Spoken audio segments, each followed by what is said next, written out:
درود بر شما. اخبار امروز چهارشنبه 8 مارس را من طاهری سفر از استودیوی رادیو آزادی از پراگ تقدیم میکنم. در ابتدا عنوان چندی از خبر و گزارش‌های برنامه.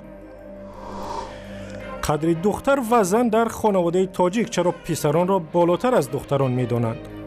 میگن که دختر مال مردم است. دختر که کلاش به خانه در خودش میشه، پسر که تولد کرده آینده نگاه بین ما رو پسرمون به گردن میگیرن. خواهر شراف‌الدین گدایف یکی از پیشوایان مخالفان تاجیک میگوید مقامات نگذاشتند با 4 کودکش به شهر مسکو پایتخت روسیه سفر کند. خورمانبک باقیف رئیس جمهوری سابق قرقیزستان در صحبت با رادیو آزادی آشوب سال 2010 و برکناریش از قدرت را تبادلات مسلحانه دولتی نامید. تفصیل خبرها. در تاجیکستان امروز روز مادر را تجلیل می‌کنند و 8 مارس را به نشان قدرشناسی از حق مادر و زن در کشور روزی تعطیل اعلان کردند. تقدیم گل به خواهر و همسر و مادر یکی از رسم‌های است که از زمان شوروی باقی مانده است و برای همین همکاران ما عبدالله شروف و شادمان یتیم امروز به گل فروشی‌های دوشنبه رفتند تا از حال و هوای عید امروز زنان ما و شما را با خبر کنند. گلخرم کم شده است.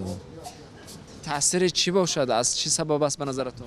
تاثیر می اقتصادی ده می پول گلی گلندی 20-25 سوم نرخ دارد. اما خودش می روزهای عید با 20 و اونجا قیمت می بیاد خودش.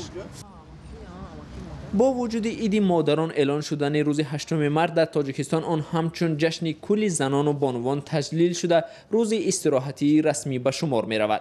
صبح این روز اکثر مردان نخست از رسته های گل فروشی و تحفه ها خریداری کرده بعداً به تبریک نزدیکانشان می رفتند. تحفه گرفتم برای مادرم، برای زنم. میخوام تبریک کنم با این روزی مادران.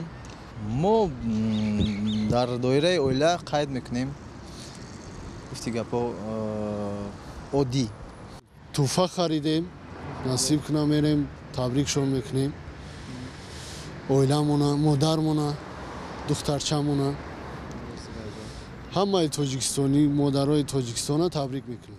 در مقایسه با دیگر جشن‌ها حتی در مکان‌های اصلی تجلیل جشن‌ها از جمله میدان 800 سالگی مسکو، کوی جوانان، باغ دوستی خلق‌ها و باغ استاد رودکی از صبح چاره‌بینی خاصی در ارتباط به روز مادر به نظر نرسید.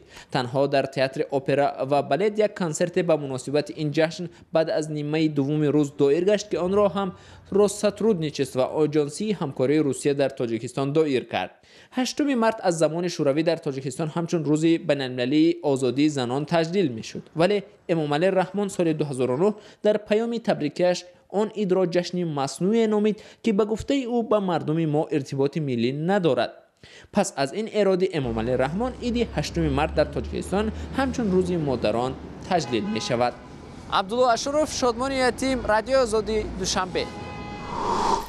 با وجود هدیه گل و قدردانی کردن زن در روز 8 مارس در تاجیکستان تا کنون این عقیده وجود دارد که زن یا دختر به اصطلاح مال مردم است و شرط نیست تحصیل کند و صاحب مقام و مرتبه شود. مقامات تاجیکستان میگویند برای ریشه‌کن کردن این عقیده های کهنه و خرافات و بالا بردن منزلت زن برنامه‌های زیادی قبول کردند و اجرا کردند، اما با گفته خود بانوان و کارشناسان وضعیت تغییر نکرده است. گزارش امردین عالم در همین باره است.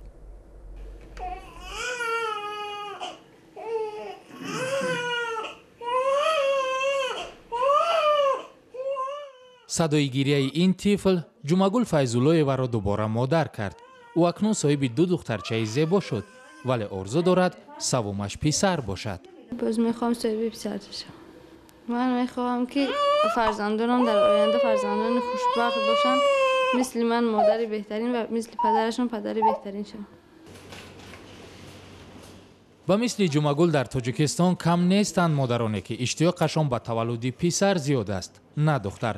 طبیبان تولدخانه رقم 1 دوشنبه بارها شاهد شدند که مادران از تولد دختر دوم و سوم گریه کردند. میگن که دختر مال مردم است. دختر که کلاش شد به خانه در خودش میشه، پسر که تولد کرده آینده نگاه بین ما رو پسرمون به گردن میگیرن. бо вуҷуди ташвиқу тарғиботи васеъ дар бораи эҳтирому боло бурдани қадри зан, урфу одатҳои қадима дар Тоҷикистон ҳанӯз ҳам бар ҷой мондааст ва духтарон мақоми баландтареро ки писар дар хонавода дорад, надоранд. соли 2015 аз 49 000 духтароне ки мактабҳои миёнаро хатм карданд, фақат 15 000 онҳо ба донишгоҳ рафтанд. оқибатҳои ин беэътиноӣ ба тақдири духтаро ба гуфтаи коршиносон, ҷомеаи Тоҷикистон бармало эҳсос мекунад. шавҳару мераванд дар Русия кор мекунанд, зану фарзандашонро мепартоянд. Он духтара ки нахондагӣ аз пушти он ки вай модар аст, масъулияти вай нисбати фарзандои худаш калонтар аст. вай меравад ҳамон нахондагӣ духтарак меравад чӣ мешавад, фарош мешавад, ё ки меравад ягон ҷоя мешӯяд, ё ки ягон кор мекунад. умуман кор мекунаду ҳамон фарзандои худашро мехӯронад. ҳамон вақт падару модарони ҳамон духтарак мефаҳманд ки кори нодуруст карда буданд, чунки нахононданд. дар ҷомеаи суннатии Тоҷикистон ба қадри зан замоне мерасанд ки кӯҳансол аст. фарзандон талош мекунанд модарро аз ҳама боло бигузоранд ва барои хушнуд нигаҳ доштани ӯ омодаанд ҳуқуқи каси дигар ва боз ҳам зан ва завҷаҳои худро зери по кунанд. мақомот дар Тоҷикистон ба Ҳафизамо Гадоева, хоҳари яке аз раҳбарони созмони мамнӯи гурӯҳи 24 иҷоза надоданд ба хориҷ сафар кунад. худи Ҳафизамо рӯзи 8 март ба Радиои Озодӣ гуфт, ки дар ҳамин рӯз хост бо 4 фарзандаш барои кор ба Москав сафар кунад, вале маъмурони амниятиву марзбонӣ ӯро ба ҳавопаймо роҳ надоданд. ман мехостам ба Москва равам, дар он ҷо кор фаъолият кунам. маро дар ин ҷо бисёр азият медоданд. ҳамин саҳар соати 5 саҳар регистратсия, соати 8 палёт буд. ман мехостам аз паспорти контрол гузарам, дар паспорти контрол маро гардонда. ман гуфтам сабабаш дар чист? онҳо гуфтанд ки ба сабаби ки ту апаи Шарофиддин Гадоев ҳастӣ, ба ҳамин сабаб парида наметавонӣ. вале мақомот дар санади расмии манъи сафар навиштанд, ки сабаби роҳ надодани Ҳафизамо Гадоева ба ҳавопаймо вуҷуди нуқсон дар санадҳояш аст. Шарофиддин Гадоев дар вокуниш ба амалкарди мақомот ба Радиои Озодӣ гуфт, ки мақомот мехоҳанд хешовандони ӯро дар пеши худ нигаҳ доранд ва ҳамчун фишор ба ӯ истифода бубаранд. мақомоти Тоҷикистон Шарофиддин Гадоевро, ки дар хориҷ аст, ба тақаллуби молӣ ва дигар ҷиноятҳои вазнин муттаҳам мекунанд. худаш мегӯяд бегуноҳ аст. ба дунболи ҳамла ба шифохонаи низомии шаҳри Кобул, нерӯҳои Афғонистон амалиёти амниятиро дар пойтахт шурӯъ карданд. рӯзи 8 март як маргталаб худро дар назди дари шифохона тарконд ва сипас гурӯҳе аз афроди мусаллаҳ ба шифохона ворид шуданд. бемористон дар наздикии сафорати Амрико дар Кобул ҷойгир аст. сухангӯи вазорати дифоъи Афғонистон гуфт, дар ҷараёни ҳамла талафот низ ҳаст. Қурмонбек Боқиев, раиси ҷумҳури собиқи Қирғизистон, ба Радиои Озодӣ гуфт, ки чӣ гуна аз кишвар фирор кард. суҳбат дар ин бораро баъд аз як огаҳӣ кӯтоҳ мебинем. ҷавонони Санкт-Петербург бо тақозои истеъфои Дмитрий Медведев, нахуст вазири Русия, ба хиёбонҳо баромаданд. нашри филме дар бораи Медведев онҳоро ба хашм овард. дар ҳар кишвари дуруст президенти собиқ ки ҳоло ҳам вазифаи давлатӣ ба ӯҳда дорад, баъди ошкор шудани маълумот тавре дар филми Навални мебинем, бояд ба истеъфо мерафт. Қурмонбек Боқиев, раиси ҷумҳури собиқи Қирғизистон, дар гуфтугӯ бо Радиои Озодӣ барканорияш аз қудрат дар соли 2010-ро табаддулоти мусаллаҳона номид. Боқиев, ки баъд аз ошӯбҳои мардумӣ ба Беларус гурехт, ба бахши беларусии Радиои Озодӣ гуфт, дар таъмини амнияти ӯ Барак Обама, раиси ҷумҳури собиқи Амрико, Дмитрий Медведев ва Владимир Путин нақш доштанд. Қурмонбек Боқиевро соли 2010 бо гуноҳи даст доштан дар қатли тазоҳургарон дар Бишкек ба зиндони якумрӣ маҳкум карданд, вале ӯ дар ҷумҳурии Беларус ҳаққи паноҳандагӣ дорад. Я читала интервью Розы Атунбаевой уже после вашего отъезда с Кыргызстана. ман мусоҳиба бо Роза Отунбоеваро хондам. ӯ мегӯяд ки президентҳои Қазоқистон, Русия ва Амрико қарор карданд ки шуморо аз Қирғизистон берун баранд ва сипас аз президенти Беларус хостанд ки ба шумо кӯмак кунад. шумо дар ин бора чӣ медонед? С просьбой предоставить вам политическое убежище. Так ли это? Вы знаете, мне кажется, она права в том плане, что когда у нас случился госпереворот, ба фикри ман ӯ ҳодисаҳои моҳи апрели соли 2010-ро табаддулот номид, ки дуруст аст.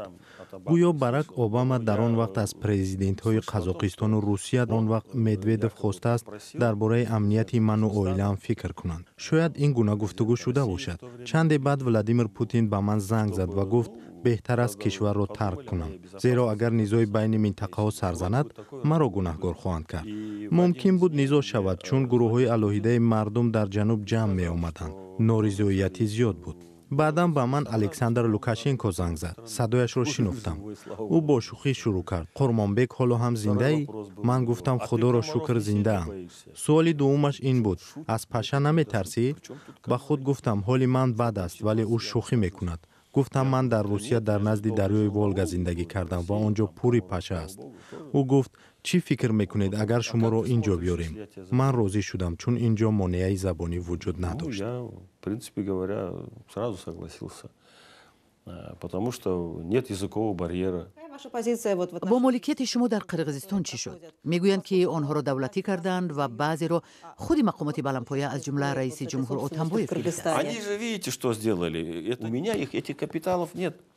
Другое дело, да, все говорят, вот у него сын Максим, вокруг него. ман ин қадар пул надорам. мардум мегӯянд Максим писари ман пулдор аст. ӯ тоҷир аст. ман ҳатто намедонам ӯ чӣ гуна моликият дорад. ӯ ба Лондон рафт, ҳуқуқдон аст. агар аз роҳи ғайриқонунӣ сарват ҷамъ карда бошад, пас додгоҳи Қирғизистон ба додгоҳи олии Лондон муроҷиат кунад ва бигӯяд ки ин одам ғайриқонунӣ миллионҳо миллиардҳо долларро аз кишвар берун бурдааст ва ҳоло дар хориҷ аз зиндагӣ лаззат мебарад. чаро онҳо ба додгоҳи олии Лондон намераванд ва инро намегӯянд? Как они говорили, миллиарды, миллионы долларов вывезли из страны, и вот теперь они живут там, припеваючи, говорят, почему они не обращаются в высокий суд Лондона, не докажут свою правоту? و مصاحبه کامل با قرمانبک باقیف رئیس جمهوری پیشین قرقیزستان را میتوانید در وبسایت azadi.org تماشا کنید. روز 6 مارس گروهی از اعتراضگران در شهر سنت پتربورگ به خیابان برآمدند و استعفای دمیتری مدودیف نخست وزیر روسیه را طلب کردند. نشر فیلم با ایده‌ها درباره رشوه‌خواری مدودیف سبب تظاهرات شد. اعتراضگران در دست عکس‌های مرغابی داشتند و کنایه می‌زدند که مدودیف در استراحتگاهش برای مرغابی‌ها لانه ساخته است، ولی به مردم بازنشسته میگوید که حکومت برای آنها پول ندارد. ساجده میرزا گزارش می‌دهد.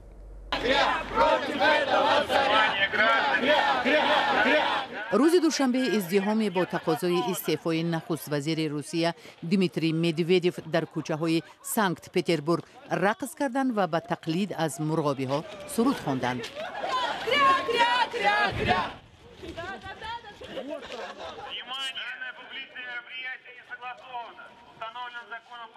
یک روز پیش از این رهبر مخالفین الکسی ناوالنی فیلم مستندی را نشر کرد که در آن مدودیف به فسادکاری گسترده متهم می‌شد. در این فیلم مالکیت غیر منقول نمایش داده شد که به گفته مؤلف به نخست وزیر روسیه مرغابی در یکی از کل‌های مدودیف زندگی می‌کنند. سربازیر مدودیف به پیرانسالان ما که با نفقه ناچیز روز می‌گذرانند میگوید ما پول نداریم طاقت کنید، حالان که خودش حتی برای مرغابیش پناهگاه ساخته است. مؤلف میگوید مدودیف برای خود بستانسراها بنیاد کرده است که یکی از آنها کولی خصوصی دارد و در آن نخست وزیر برای مرغابی‌ها نیز پناهگاه بنیاد کرده است. این خانه‌چه بر رمز دارایی به اندازه نخست وزیر تبدیل یافت. در هر کشوری درست پرزیدنت سابق که حالا هم وظیفه دولتی به عهده دارد بعد آشکار شدن معلومات طوری در فیلم ناوالنی می‌بینیم باید به استعفا می‌رفت. از این رو ما ساکنان فعال سنت پتربورگ جمع شدیم که دیده و شنیده همان را بحث نموده استعفای مدودیف را در میان گذاریم. در فیلم خود ناوالنی ادعا می‌کند که مدودیف با استفاده از سازمان‌های غیر انتفاعی از اولیگارخ‌ها برای خریدن مالکیت گرانبها پول گرفته است. تحقیقات مؤلفان این نتیجه را داده است که مالکیت مدودیف به 1 میلیارد و 200 میلیون دلار برابر است. در گردی همایی اعتراضی جنبش دموکراتی جوانان وسنا دست کم 50 نفر اشتراک کرد. از این بعد پلیس عده‌ای از فعالان را بازداشت نمود. برنامه ما به پایان رسید. خدا نگهبان.